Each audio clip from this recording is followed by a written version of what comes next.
9 peahens and the golden apples.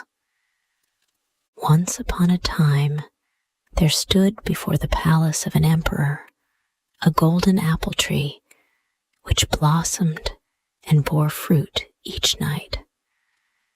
But every morning the fruit was gone, and the boughs were bare of blossom, without anyone being able to discover who was the thief. At last the emperor said to his eldest son, "If only I could prevent those robbers from stealing my fruit, how happy I should be." And his son replied, "I will sit up tonight and watch the tree, and I shall soon see who it is." So directly it grew dark, the young man went and hid himself near the apple tree to begin his watch. But the apples had scarcely begun to ripen before he fell asleep, and when he awoke at sunrise, the apples were gone. He felt very much ashamed of himself, and went with lagging feet to tell his father. Of course, though the eldest son had failed, the second made sure that he would do better, and set out gaily at nightfall to watch the apple tree. But no sooner had he lain himself down than his eyes grew heavy, and when the sunbeams roused him from his slumbers, there was not an apple left on the tree.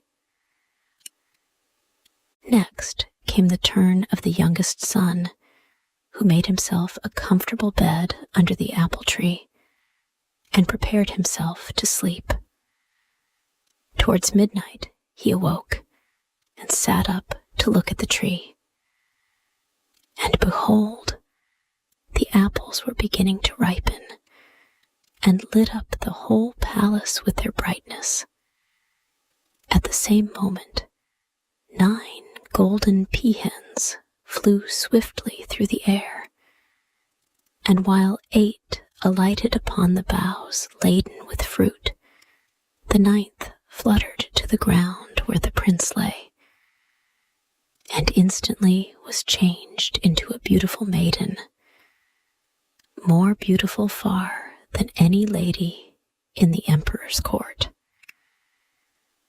The prince at once fell in love with her, and they talked together for some time, till the maiden said her sisters had finished plucking the apples, and now they must all go home again.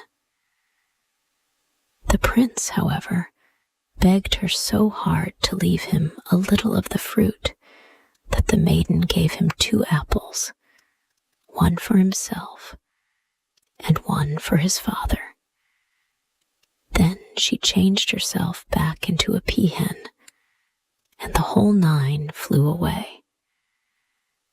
As soon as the sun rose, the prince entered the palace and held out the apple to his father, who was rejoiced to see it, and praised his youngest son heartily for his cleverness.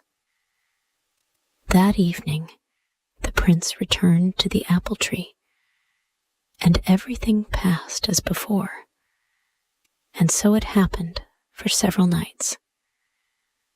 At length, the other brothers grew angry at seeing that he never came back without bringing 2 golden apples with him, and they went to consult an old witch, who promised to spy after him and discover how he managed to get the apples.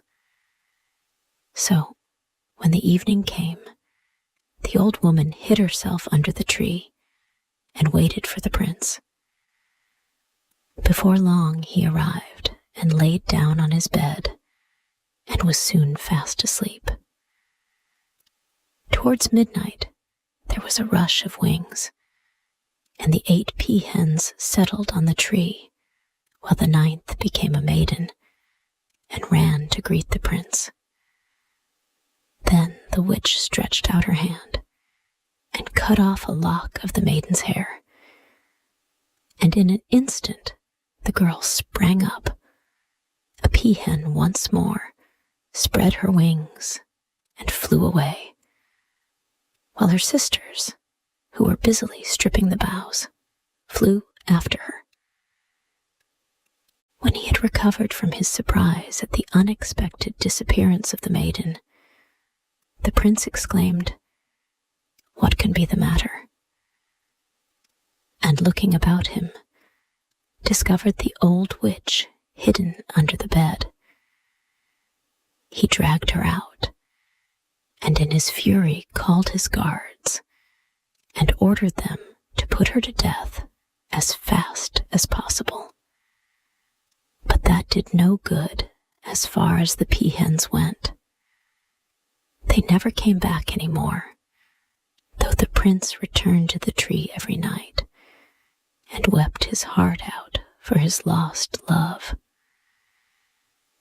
This went on for some time, till the prince could bear it no longer, and made up his mind he would search the world through for her. In vain his father tried to persuade him that his task was hopeless, and that other girls were to be found as beautiful as this one. The prince would listen to nothing, and, accompanied by only one servant, set out on his quest. After traveling for many days, he arrived at length before a large gate, and through the bars he could see the streets of a town and even the palace.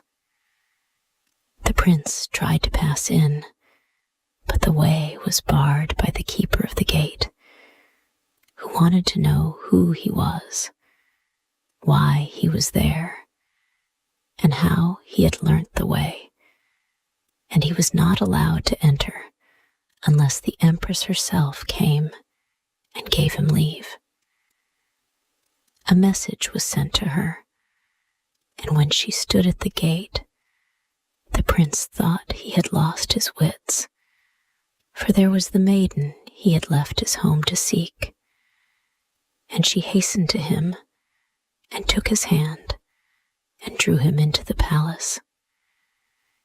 In a few days they were married, and the prince forgot his father and his brothers, and made up his mind that he would live and die in the castle.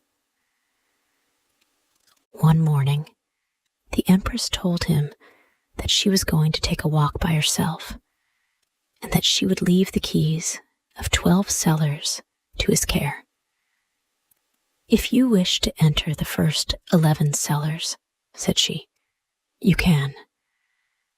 But beware of even unlocking the door of the 12th, or it will be the worse for you." The prince, who was left alone in the castle, soon got tired of being by himself and began to look about for something to amuse him. "What can there be in that 12th cellar," he thought to himself, "which I must not see?" And he went downstairs and unlocked the doors, one after the other. When he got to the 12th, he paused, but his curiosity was too much for him, and in another instant the key was turned, and the cellar lay open before him. It was empty, save for a large cask bound with iron hoops, and out of the cask a voice was saying entreatingly, "For goodness sake, brother, fetch me some water. I am dying of thirst." The prince, who was very tender-hearted, brought some water at once and pushed it through a hole in the barrel. And as he did so, one of the iron hoops burst. He was turning away when a voice cried the second time, "Brother, for pity's sake, fetch me some water. I'm dying of thirst." So the prince went back and brought some more water, and again a hoop sprang. And for the third time, the voice still called for water. And when water was given it, the last hoop was rent. The cask fell in pieces, and out flew a dragon, who snatched up the empress just as she was returning from her walk, and carried her off.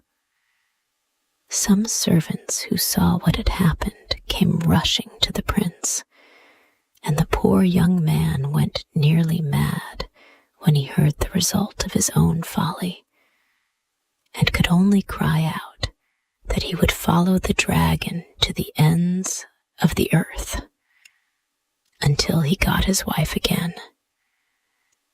For months and months he wandered about, first in this direction and then in that, without finding any traces of the dragon or his captive. At last he came to a stream, and as he stopped for a moment to look at it, he noticed a little fish lying on the bank, beating its tail convulsively in a vain effort to get back into the water.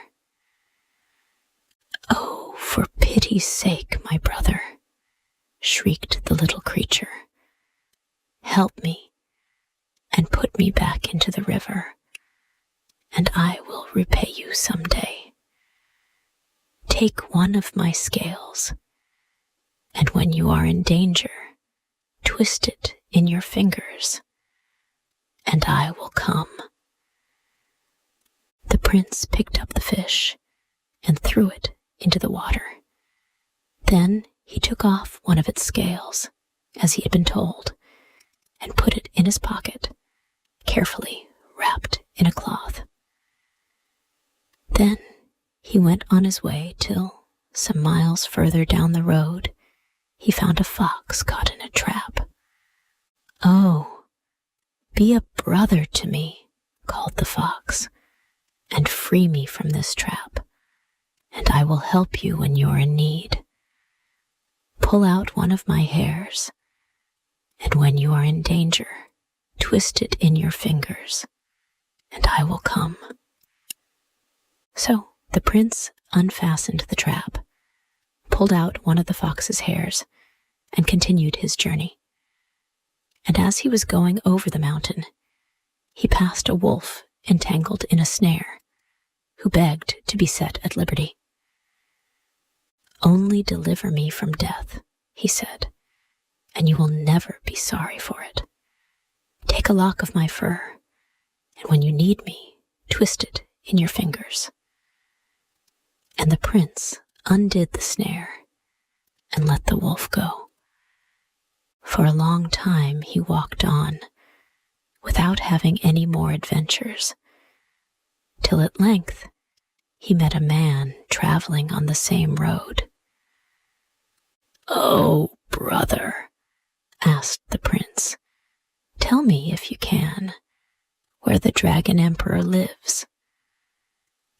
The man told him where he would find the palace, and how long it would take him to get there.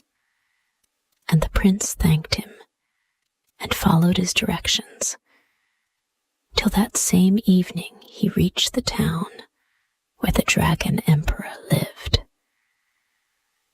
When he entered the palace, to his great joy, he found his wife sitting alone in a vast hall, and they began hastily to invent plans for her escape.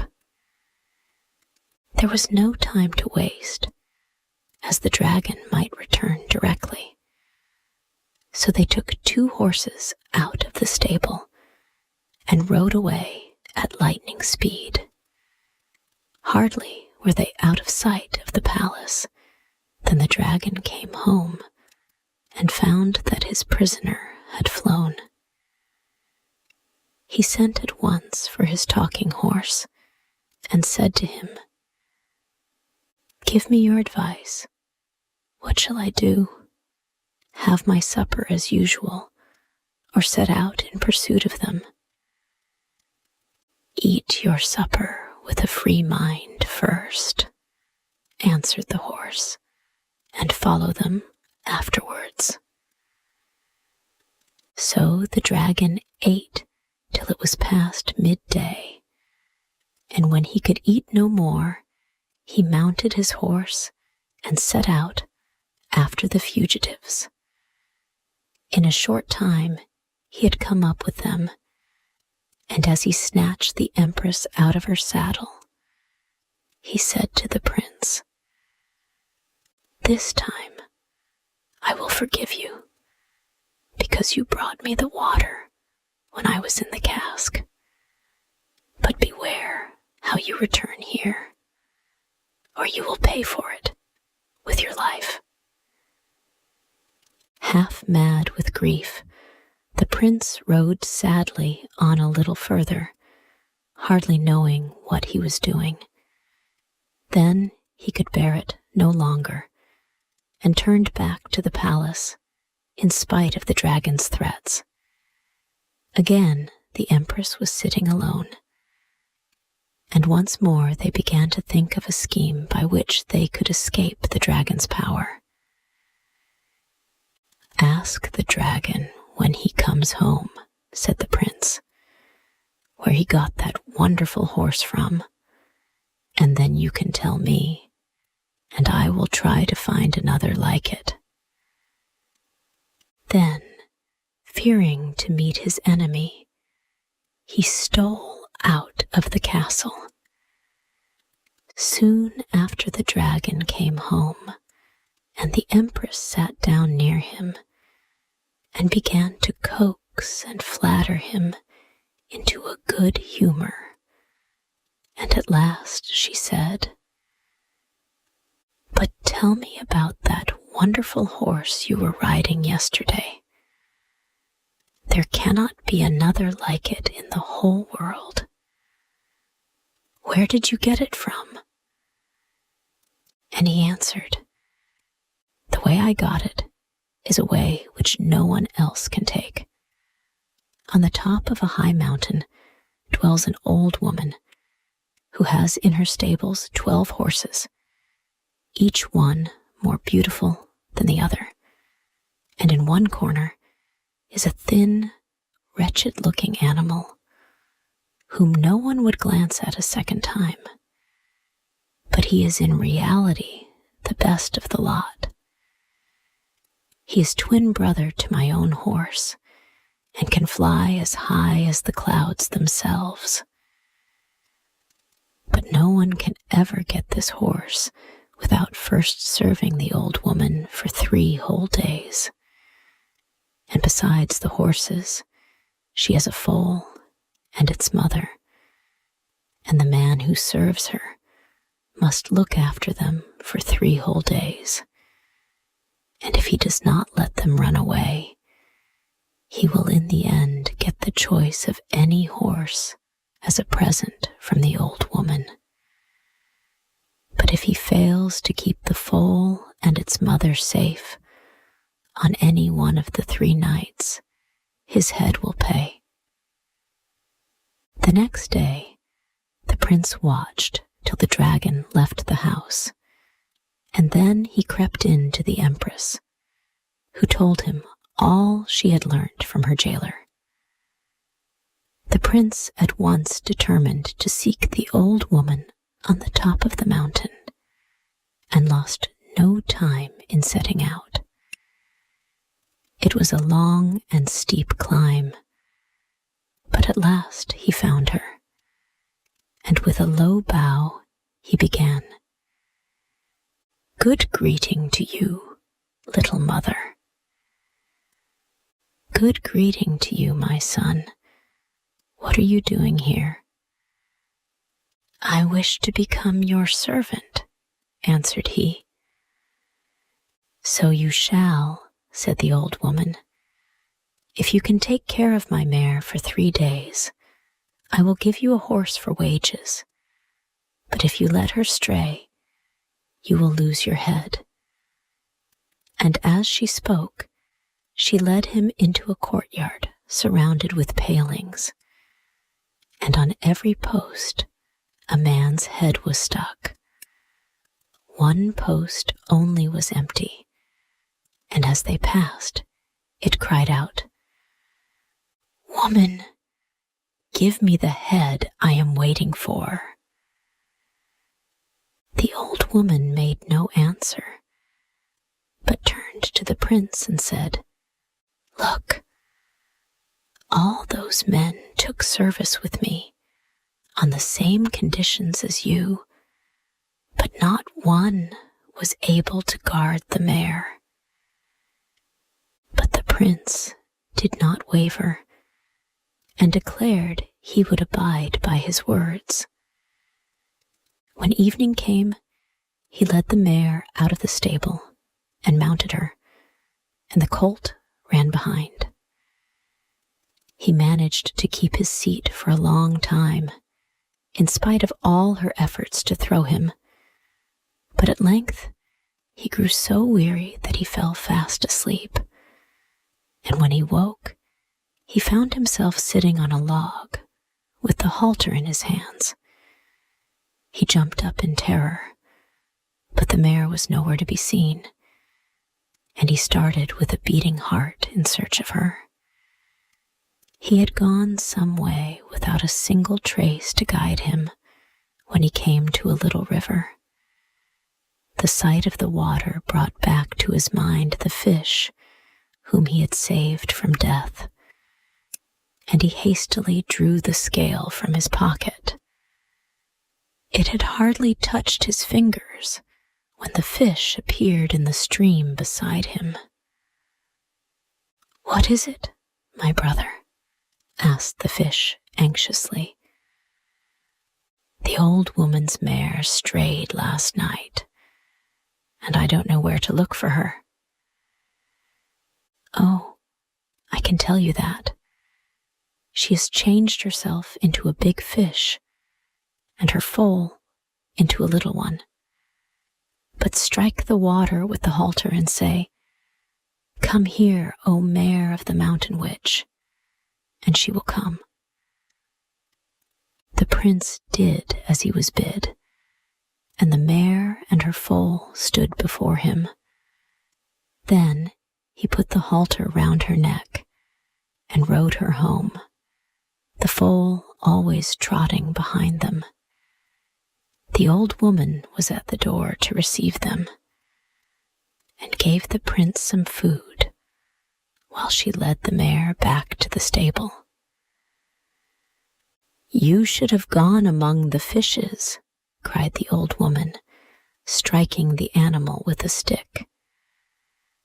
"I did go among the fishes," replied the mare, "but they are no friends of mine, for they betrayed me at once." "Well, go among the foxes this time," said she, and returned to the house, not knowing that the prince had overheard her. So when it began to grow dark, the prince mounted the mare for the second time and rode into the meadows, and the foal trotted behind its mother. Again, he managed to stick on till midnight. Then a sleep overtook him that he could not battle against, and when he woke up, he found himself, as before, sitting on the log with the halter in his hands. He gave a shriek of dismay and sprang up in search of the wanderers. As he went, he suddenly remembered the words that the old woman had said to the mare, and he drew out the fox hair and twisted it in his fingers. "What is it, my brother?" asked the fox, who instantly appeared before him. "The old witch's mare has run away from me, and I do not know where to look for her." "She is with us," replied the fox, "and has changed herself into a big fox, and her foal into a little one, but strike the ground with a halter and say, "Come here, O mare of the mountain witch." The prince did so, and in a moment the fox became a mare and stood before him with the little foal at her heels. He mounted and rode back, and the old woman placed food on the table and led the mare back to the stable. "You should have gone to the foxes, as I told you," said she, striking the mare with a stick. "I did go to the foxes," replied the mare, "but they are no friends of mine and betrayed me." "Well, this time you had better go to the wolves," said she, not knowing that the prince had heard all she had been saying. The third night, the prince mounted the mare and rode her out to the meadows, with the foal trotting after. He tried hard to keep awake, but it was of no use, and in the morning, there he was again on the log, grasping the halter. He started to his feet, and then stopped, for he remembered what the old woman had said, and pulled out the wolf's grey lock. "What is it, my brother?" asked the wolf as it stood before him. "The old witch's mare has run away from me," replied the prince, "and I don't know where to find her." "Oh, she is with us," answered the wolf, "and she has changed herself into a she-wolf, and the foal into a cub. But strike the earth here with the halter and cry, 'Come to me, O mare of the mountain witch.'" The prince did as he was bid, and as the hair touched his fingers, the wolf changed back into a mare, with the foal beside her. And when he had mounted and ridden her home, the old woman was on the steps to receive them, and she set some food before the prince, but led the mare back to her stable. "You should have gone among the wolves," said she, striking her with a stick. "So I did," replied the mare, "but they are no friends of mine, and betrayed me." The old woman made no answer, and left the stable, but the prince was at the door waiting for her. "I have served you well," said he, "and now for my reward." "What I promised, that will I perform," answered she. "Choose one of these 12 horses. You can have which you like. Give me instead that half-starved creature in the corner," asked the prince. "I prefer him to all those beautiful animals." "You can't really mean what you say," replied the woman. "Yes, I do," said the prince, and the old woman was forced to let him have his way. So he took leave of her and put the halter round his horse's neck and led him into the forest, where he rubbed him down till his skin was shining like gold. Then he mounted, and they flew straight through the air to the dragon's palace. The empress had been looking for him night and day, and stole out to meet him, and he swung her onto his saddle, and the horse flew off again. Not long after the dragon came home, and when he found the empress was missing, he said to his horse, "What shall we do? Shall we eat and drink, or shall we follow the runaways?"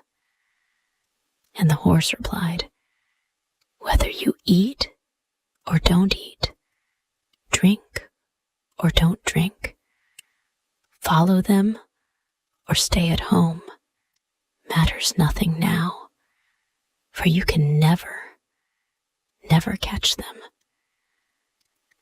But the dragon made no reply to the horse's words, but sprang on his back and set off in chase of the fugitives. And when they saw him coming, they were frightened and urged the prince's horse faster and faster, till he said, "Fear nothing, no harm can happen to us." And their hearts grew calm, for they trusted his wisdom. Soon the dragon's horse was heard panting behind, and he cried out, "Oh, my brother, do not go so fast. I shall sink to the earth if I try to keep up with you." And the prince's horse answered, "Why do you serve a monster like that? Kick him off and let him break in pieces on the ground and come and join us." And the dragon's horse plunged and reared, and the dragon fell on a rock, which broke him in pieces. Then the empress mounted his horse and rode back with her husband to her kingdom, over which they ruled for many years.